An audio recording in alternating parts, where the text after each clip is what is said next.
Ora. Kung BTC apaan hindi kan cepat. Abana ro na gitu. Nah.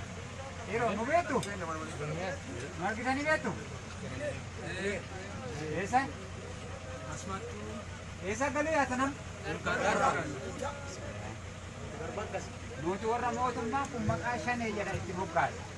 Nuti shanee moti waraana bilisummaa Oromoo yookaan aaboo yookaan woboo isa jedhamte. Akkanaa moti.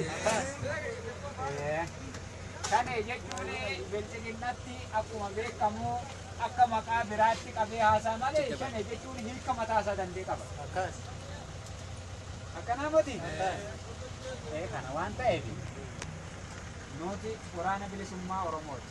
Kan dhaabbanneef isiniif akka diinni si hubachiisutti yookaan akka warri karaan kun fute si hubachiisutti mootummaan kun shaneen diinaa nama saantii akkana dhaamati.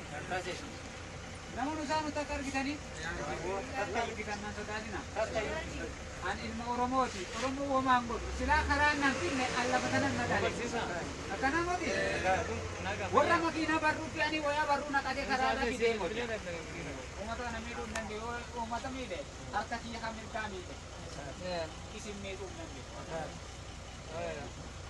Nama guddaa akkas keessa jiranne isin dhaabuu hin fedhu. Garuu yoo guddaa jennu kan abaaraa ture yoo guddaa kana. Akkanaa moti garuu waan balleessine hin qabna. Ana ka waraana bilisummaa Oromootti badiyaa uummata Oromoo irra raawwadhe hin jiru. Garuu gabroonfataa fi qaama uummata kana balleessisaa deemu irraa kaasa jedhee badda galee mootummaa kanaa walitti dhukaasaa jira. Uummata wal dhukaase?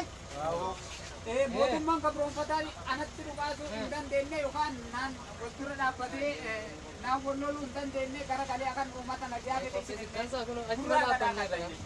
Akkanaani waraana bilisummaa Oromoo takka kama nyaapa jedhee itti dhukaasu kana nuti ilmaan tokko nuti abbaa tokko irraa dhufne lafa tokko qabna saba tokko qabna koottaa walii gallaa jedhee yaamaa jira malee kama basaasaa dheedhiin waliin waan sana waliin geessatu.